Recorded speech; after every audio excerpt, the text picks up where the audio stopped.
coach here. Coach Sam Tony. Tony on the right.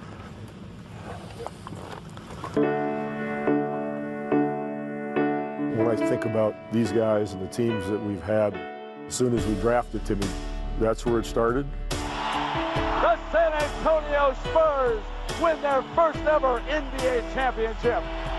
Remember the Alamo, and remember this moment. He walks up to me like, hey, Manu Ginobili, with the Spurs. Their third NBA World Championship. That's three. Woo! When you put it in perspective, you're like, man, life is good. The Spurs perhaps the new dynasty in sports.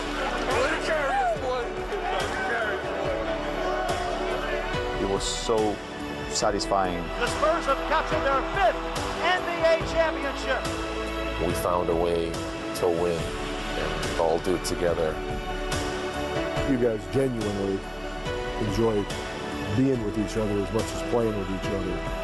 That is T-E-A-F-T.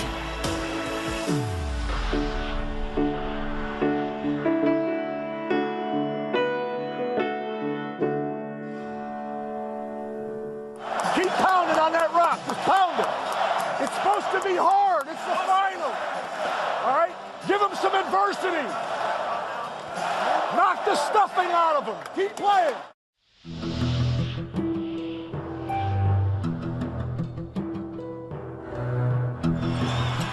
Three-point game, 19.4. So Miami needs a good three. They've got time to set it up.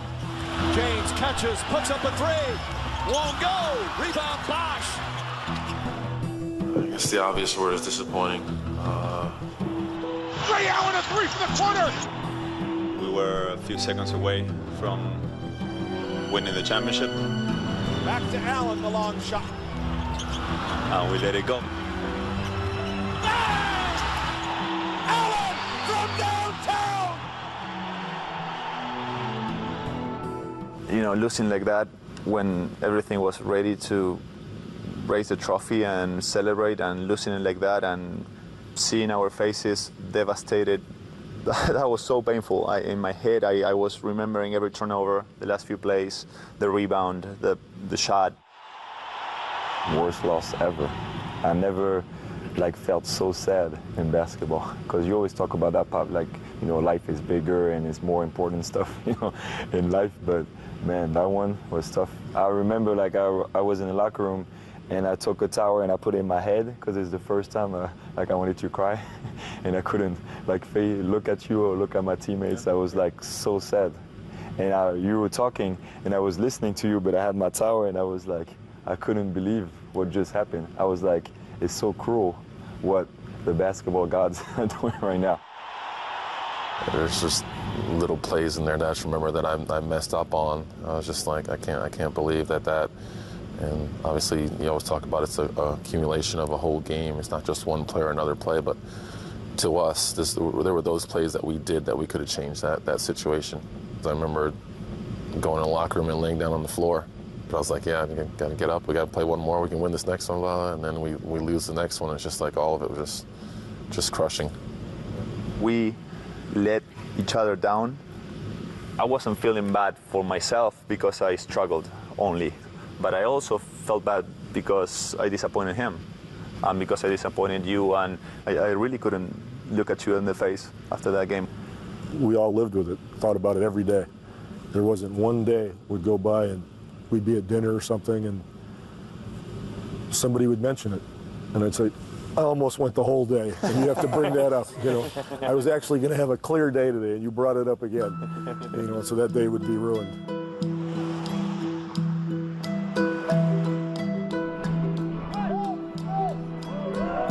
The season's starting now. You can't erase last year and what happened, or the thoughts of what happened last year, but to be back on the court with these guys and to see us starting another journey is great for us. It was tough. I remember training camp first day when you I didn't put the want to tape. see that. It was hard to watch. I almost wanted to go like this. I'm like, why, Pop, are you doing this? Yeah, that was the first day. Game 6 all over again. That was the big push at training camp. No, it's not the basketball gods. It was in our control, and we didn't get it done. Now, I've always been a believer that players react better to the truth than blowing smoke at them or trying to manipulate them or you know, tell them something so they'll do this or that. But if you tell them the truth and you really go after it, now that assumes one thing, that the people you're telling the truth to have the kind of character that you guys have, so you can deal with it and not blame other people or feel sorry for yourself or get angry, but face it and then know what are the steps I got to take now to take care of what I'm looking at right there and don't like, and what can we do better. With the first pick in the 1997 NBA draft, the San Antonio Spurs select Tim Duncan from Wake Forest University.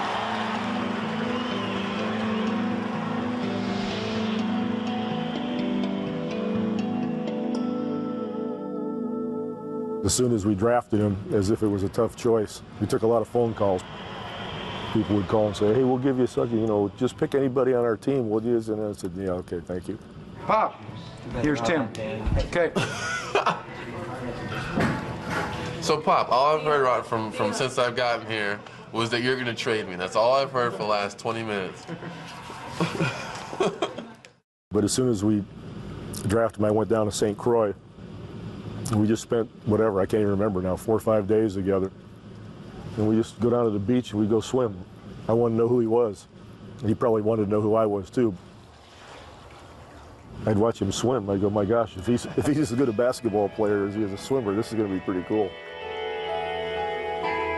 TD, I was going to ask you, what were your expectations about yourself when you got selected? I didn't know what to expect in the NBA. I didn't know if I was going to be good or average or bad or what it was. Right after I get drafted, Pop's like, there's summer camp. Do you want to go play? And I was like, hell yeah, I want to play. Of course, I want to get out there and get as much experience as possible. And I show up for that, and I sucked. Really? I was awful. In Summer League? Yeah, I was bad. I have an Ostertag story to prove it. I was bad.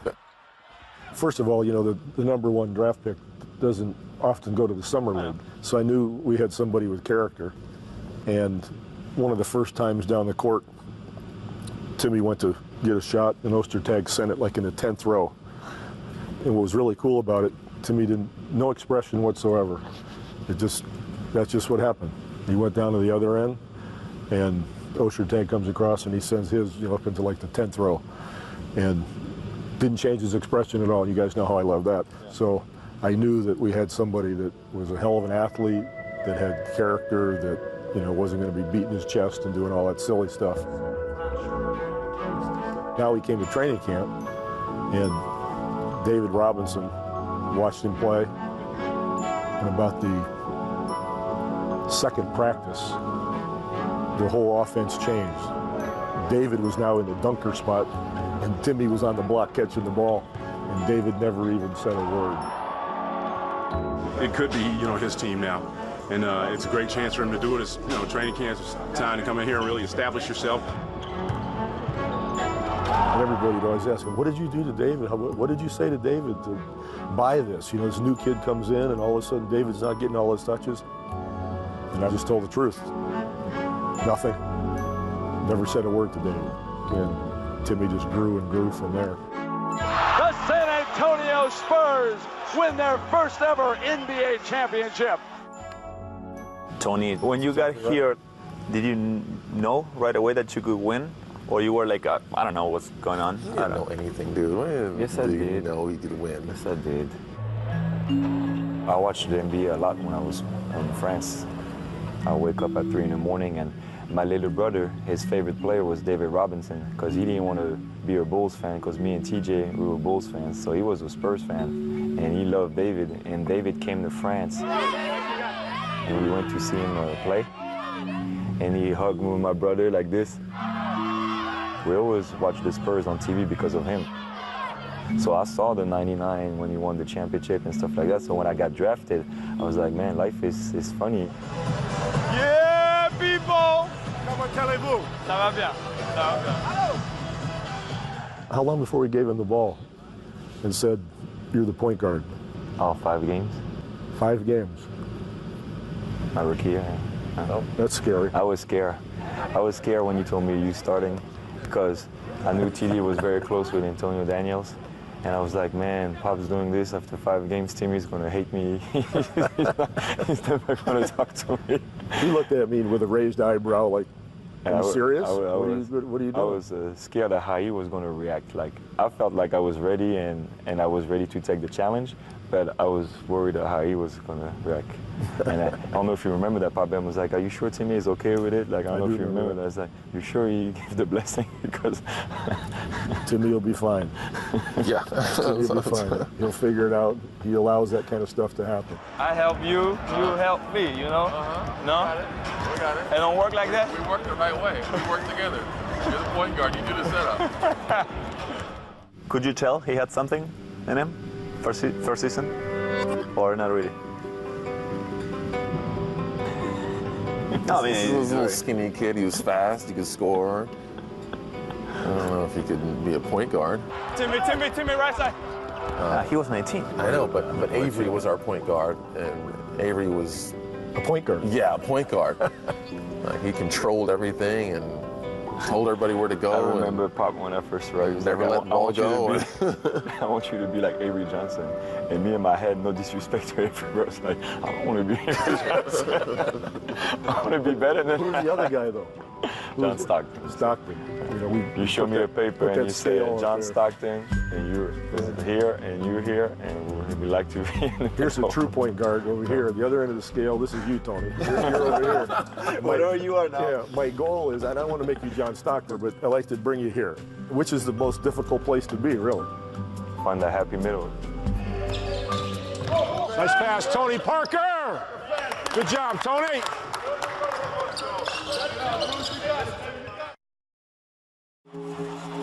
Thanks for pushing me. Oh my God. Oh my God. That's what it's a crazy feeling. That's what it's about, baby, right? Yes. You earned it. You earned it. Kawhi Leonard, the fans of San Antonio know how great you are, and now the whole world does.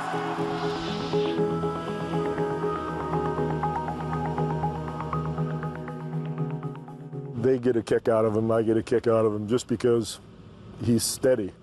And by steady, I mean he doesn't speak ever. All day, all practice, he just plays. And he's been so humble, you can see the emotion. Everybody loved him getting the MVP trophy. It was that Kawhi Leonard trade for George Hill that vaulted them back into real contention.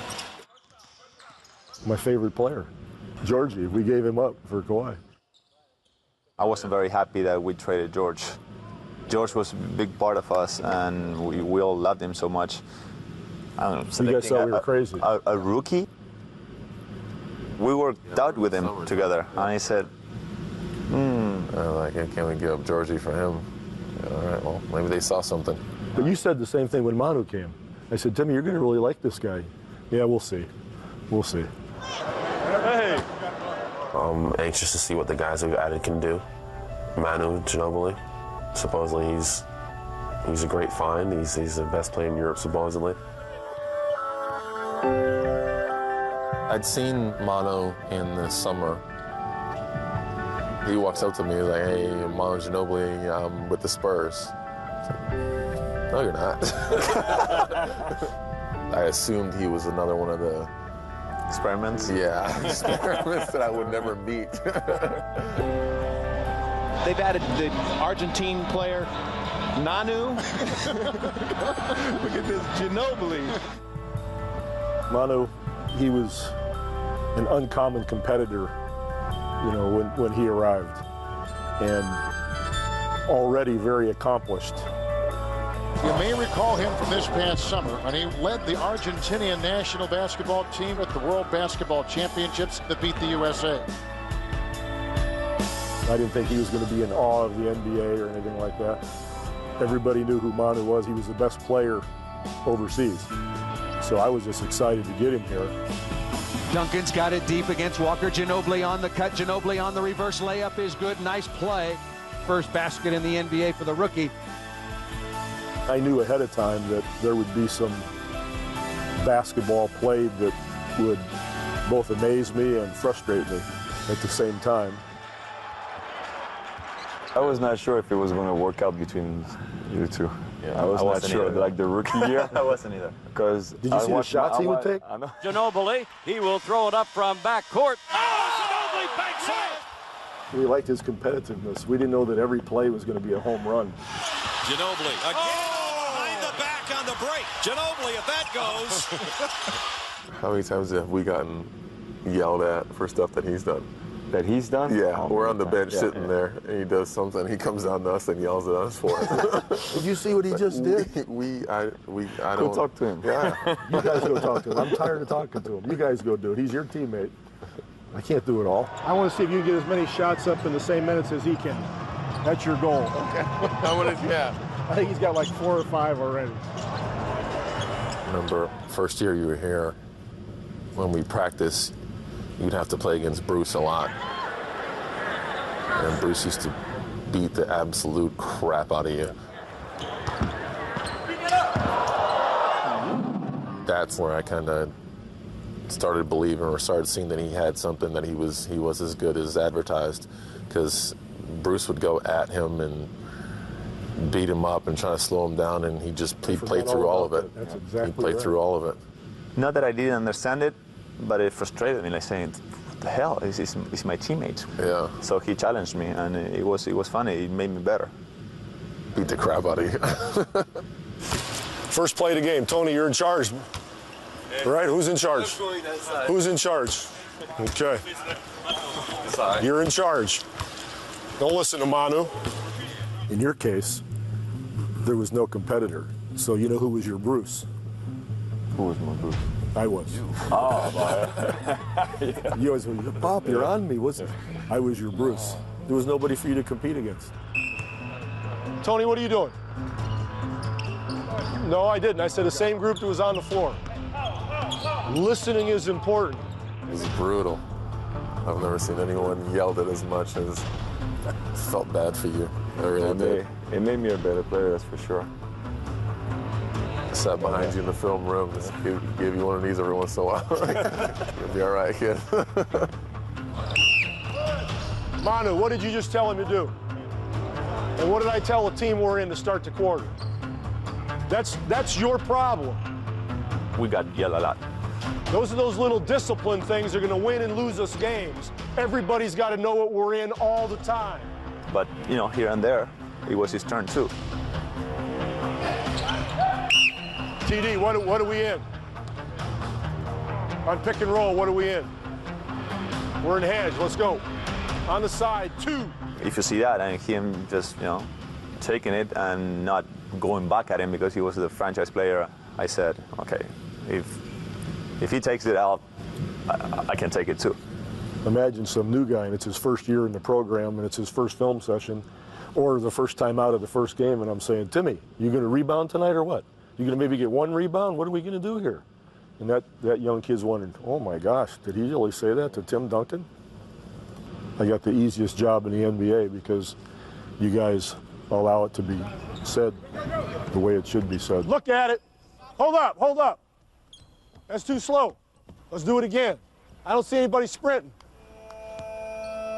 He makes your role very clear at every That's what I was point. Saying. He defines everybody's role. He sticks them right in the slot, so and then you have to fight your way out of that role. Manu! Get back! You, as I said, he never got a mold for you. Just fought him the whole time. If Timmy turns and faces, you have to leave. Remember? If he's posting, you can stay or go corner. But if he turns and faces, you have to leave. Yeah, you did. You were tough. When you drove... But he's not going to double team. He's like... At some point in that first year or 2 years or third year, whatever it might have been, I said, why do you do that? Why? What are you? He goes, my mother, this is what I do. And from that day on, we pretty much let him do what he does. He wants to do it, we'll let him go. Ginobili. Around O'Neal. What a move by Manu Ginobili. So he taught me to be a little bit more patient, to widen my horizons, think out of the box a little bit more. and it was great. Keep shooting it. Keep shooting it, keep shooting it, follow through. Be brave, be aggressive. Just couldn't be more happy for the guys, and especially for David, because he had just an awesome game to end his career, and that's pretty special. And there's some guys, though, that are uncoachable. You know, you just saw one of them right there. The guy, big guy, just walked by. He's uncoachable. He just wants to do whatever he wants to do on the court.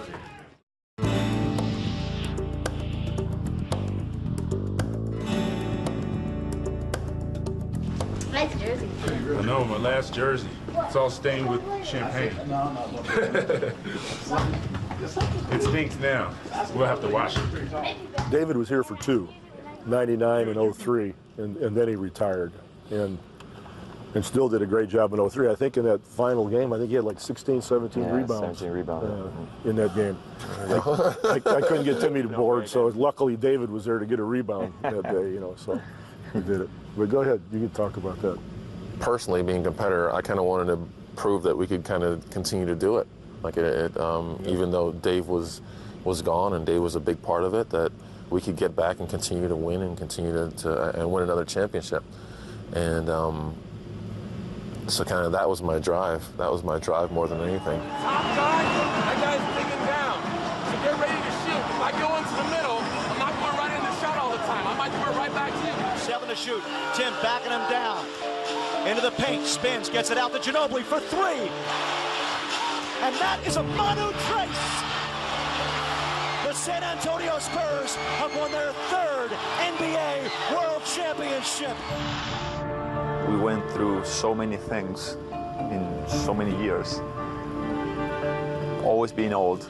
It seems like everybody always calls us vets. Yeah. But we always... Not bad for Montreal guys. Yeah, find a way to get those 55 wins and go out there and compete against the young, talented superstars. This is going to be your league in a little while, but I appreciate you giving us this year. But I think we always competed with class. We learned to win, but we learned to lose too. Face up always. Good effort, great job. Just remember, right now, for the rest of the year. Winning and losing graciously. That's the right way. That's it. You know, you guys win well and you lose well. That's almost like un-American. Like, you know, it's supposed to be the only thing. But the right way in the high road is to lose well along with winning well. And there's a way to do it.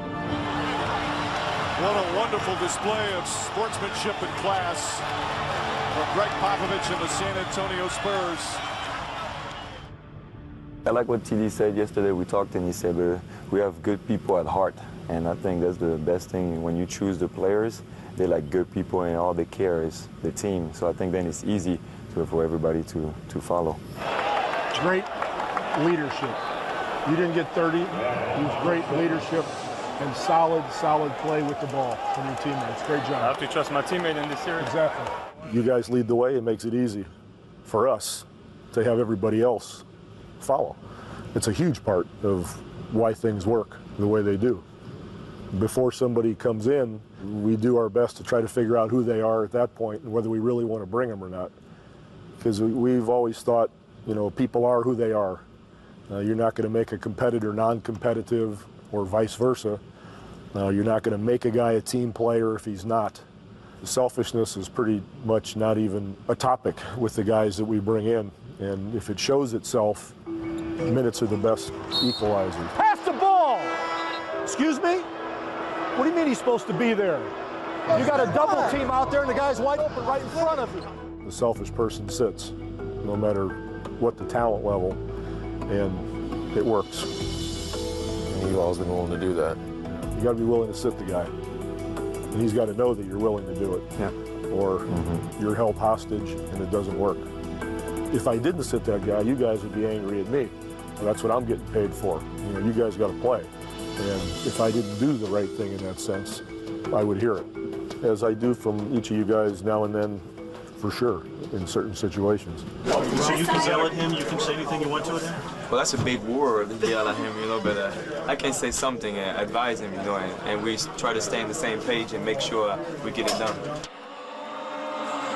I start on the bench, So I get to see what was going on more. And there were some plays, especially this year, where it was like boom, boom, boom, boom, boom, wow. Or those, passes from, Tony to a wing to Boris to you, or an extra pass to the corner. It was fun. He said, wow, this is nice. We are playing at a really high level. And if we could understand that this is the way to go on a daily basis, it can be so special. Lay everything out there, and that means with your teammates. They got talent. We got to beat them with all of us. Green finds Splitter, beautiful feed to Diao. I don't think we ever, especially us two that we handle the ball more, we never bought into it as much as this year. This year we knew that if we didn't do it, it was going to be similar to last year. And I think that it showed. It showed how we moved that ball. That is T-E-A-M-T. I never received as many calls, messages, and saying how yeah. I think going through the year, when we sat down and we had other guys come in and play, and those guys getting the confidence of being on the floor, and us getting the confidence with playing with those guys, you trusted that they would make the right decision. But we do it by doing what we normally do. We have to do this together. Pop says it about you all the time. You're the ultimate competitor. You want to get it done, and you trust yourself above anybody else. So sometimes you take it upon yourself to get it done. Manu all the way in, left hand slam. We get to a situation like this where we got teammates where you trust that everybody's going to make the unselfish play and the right play. Well, I think that's what translated into the end result. So many possessions with multiple passes. And everybody on their roster has scored. How much trust we put on everybody, and the fact that nobody played 30 minutes, that's it's a number, because it could have been 31. Yeah. the fact that it was 30 made it more popular. Yeah. But it's beyond that. The fact that everybody played, we got hurt, you missed 2 weeks, we kept winning. Missed. Missed. Did he go on vacation for 2 weeks? Yeah, well, sort of. We gave him a little rest. Pop sent him was on vacation. out. Tony was bruised, stressed. and he had a tough couple of days. So he had boo-boos everywhere. His elbow hurt and his leg hurt. And, so. I think the French Open was going on there. The Cannes Film Festival. Good concentration, Tony. Keep following through. Everyone, don't let up. Rest of your life, everyone, follow through, follow through. Good concentration, Tony. Keep following through. Everyone, don't let up. Rest of your life, everyone, follow through, follow through. I would love to just play for as long as I can for Pop, because he is like a god, basically. You were so consistent this year. I'm trading Tim Duncan. We're trading Tim. Oh, really? Put that on there. Oh, you got to see it. He'll be traded by July 10th.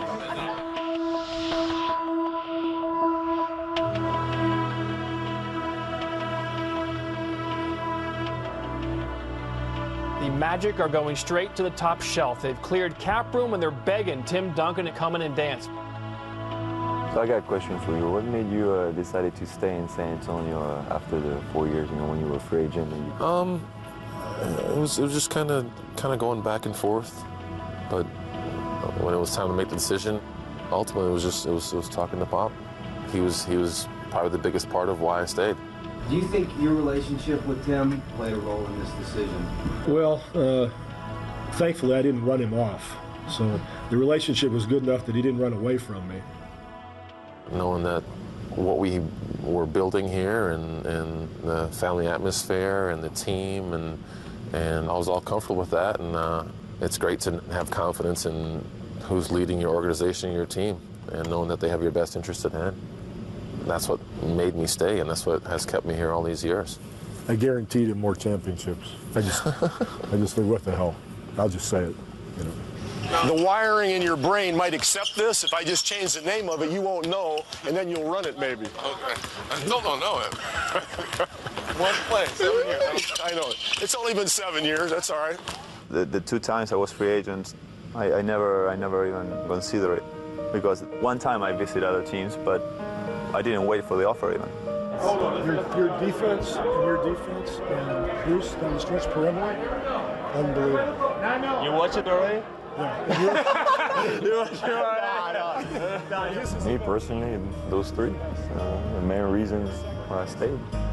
Because we got good people, because we win, because we've got a great situation, and we got everybody focused on the same stuff, and all those reasons. Timmy loves it. He's going to take the French passport to play with the French national team. His state doesn't win no more, so he can come with us and have a better chance.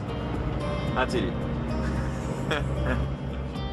But you guys generally, I mean, you genuinely enjoy being with each other as much as playing with each other, and you care about each other, and that's not always the case. You know, you have to enjoy being on that bus, being on that airplane, you know, going to the hotel, game after game. The people you're with are important, and you guys care about each other. Manu Ginobili, his first All-Star game. He's a rock star, so it's nothing different to him. Camera's always on him. He's got the hair. He's got the media coverage. No wet today. Oh, it's not wet today. He hasn't wet it down yet, so he's not. Please turn the camera off. Please turn the camera off. It's always been something I wonder about. It's like at what price point does quality of life become more important than getting the extra $5 million?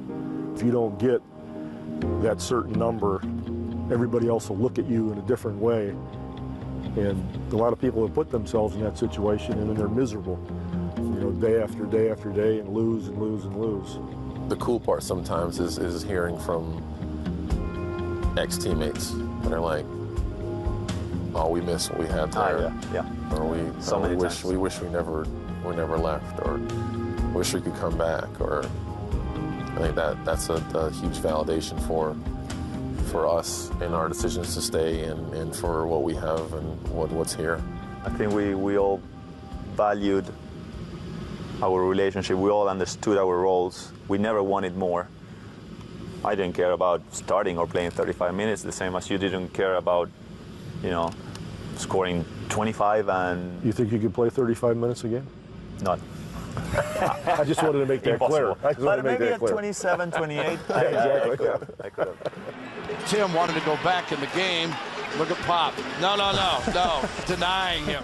And I always joke that I've wrecked all your career stats because I always take you guys out in the fourth quarter, so your stats are going to be worse than other stars in the league. If you play the whole quarter, it'll be 29 minutes. And that's true. I have wrecked your stats. I apologize. Yeah, but I'm fine. I didn't play for 3 days, Bob. I'm 29 years old. Get back out there.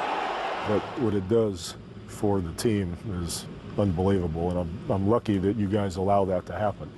Because a lot of teams, the guys are not going to sit there and think, what do you want, I'm going to play 28 minutes? Are you kidding me? I want to play 39.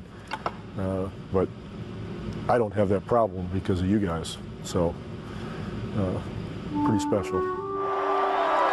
It's a great effort. Great job. And all that matters is learn it from, because now, in the end of the year, we're going to improve a hell of a lot more than they are. You just keep this in your head and remember this feeling right now. Don't lose it. Bob, he's been like a father figure to me.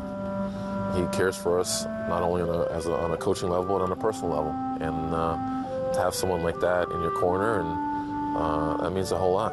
We're going to do the one thing you said we're not going to do? Right. In the middle? Because it's hard to do. And I figure it makes you guys work on your hedges a little bit more. I'm a mean person. But I think contradictory. I don't know about me. We'll stick with it. We're blessed to have Bob. And I don't think any one of us take it for granted because we know it's special. Now, we got a game tomorrow, so you guys are going to lighten up on the press a little bit, right? You can't talk to those guys 24 hours a day, Tony. I don't care if they're from Paris or not, right? All they want is a story. You want to win basketball games, so you can spend some time on the game and not all those people. Like you, Pop. I'm just trying to be nice with you, bro.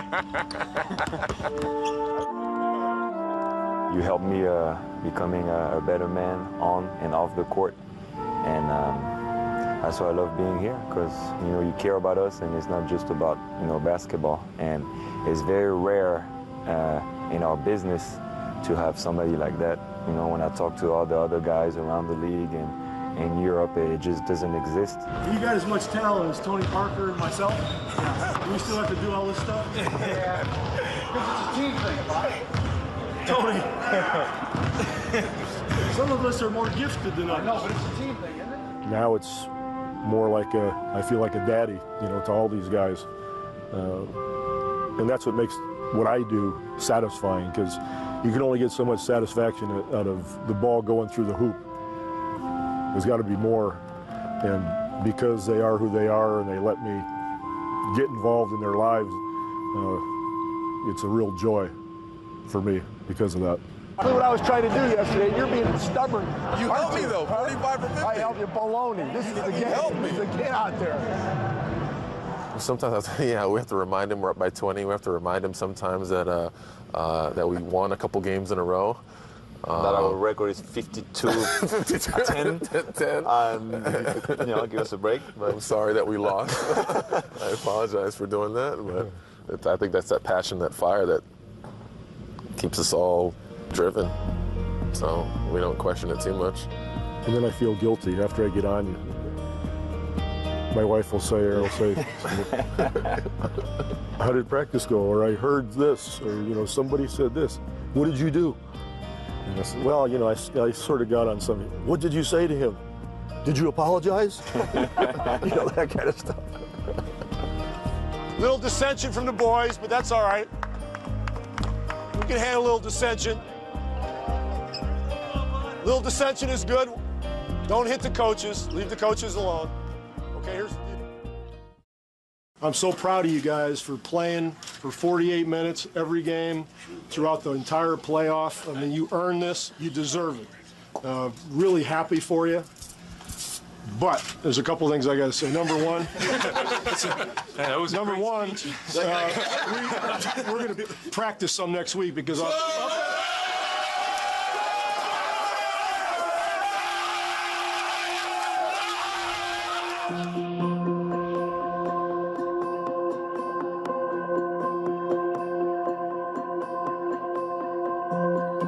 The San Antonio Spurs are now just one step away from the prize that has been their goal all season long, the NBA championship. we had an incredible opportunity to redeem ourselves. San Antonio did it as a team with some of the most beautiful team basketball we've seen in a long, long time. Spurs by 18. Everybody on their feet at the AT&T Center. I remember the moment where we got that lead and we said, well, this is ours, and with the same group. It was so satisfying, and I felt like something was still stuck in my leg from last year, and I felt like, you know, I healed. The San Antonio Spurs are the world champions.